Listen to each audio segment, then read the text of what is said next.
Hello everyone, my name is Philip Jacober, and today the piece that I'll be discussing with you guys is called Chicka Chicka 123, and it's by Bill Martin Jr., Michael Sampson, and Lois Ehlert. Now, the genre for this book is fiction. It's a fictional book that was targeted towards kids who are in between the ages of 3 and 7. Now, next thing, I'm going to give you guys a few reasons why I chose to talk about this book. Um, Number one, it was one of my personal favorites as a kid, and I read it almost all the time. A couple more reasons. The authors do well in giving a lesson on how to count, how to say each number, the order that they go in, and what the numbers look like. And the third reason why I chose this book is because the authors also do well personifying the numbers.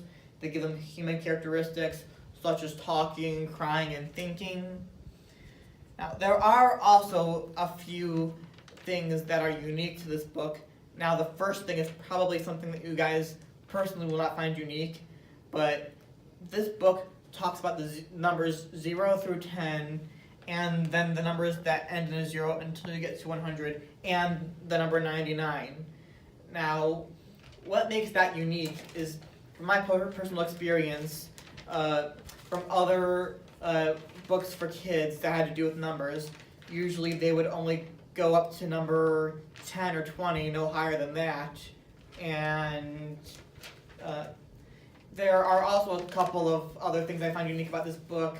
Number one is that the number 5 character had a hat on, and that could be used to symbolize maybe how whenever you see a number 5, it looks like it has a hat on, or whenever a little kid is first learning how to draw number 5, it may look like they drew a hat on it.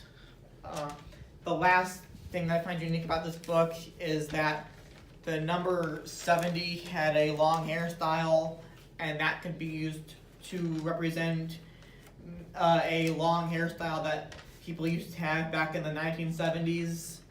Now what I'm going to do is I'm also going to give you guys a little bit of a basic summary of this book.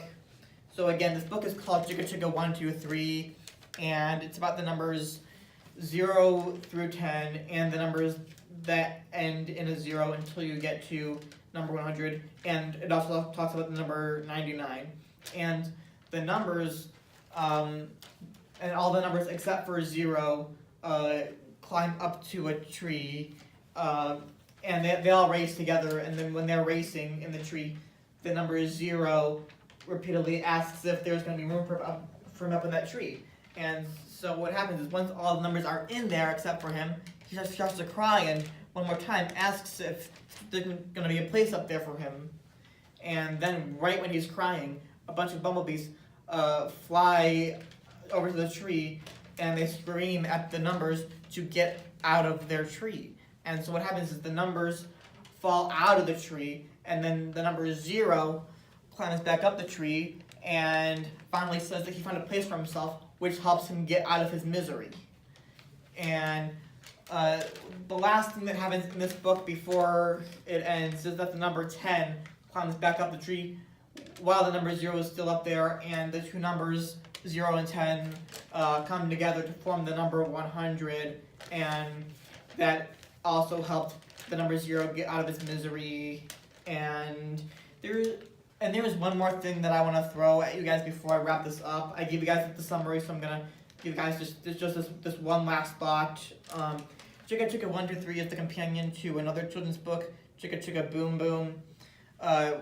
What's similar about them is that they each talk about either just one topic, either alphabet or numbers, and not both.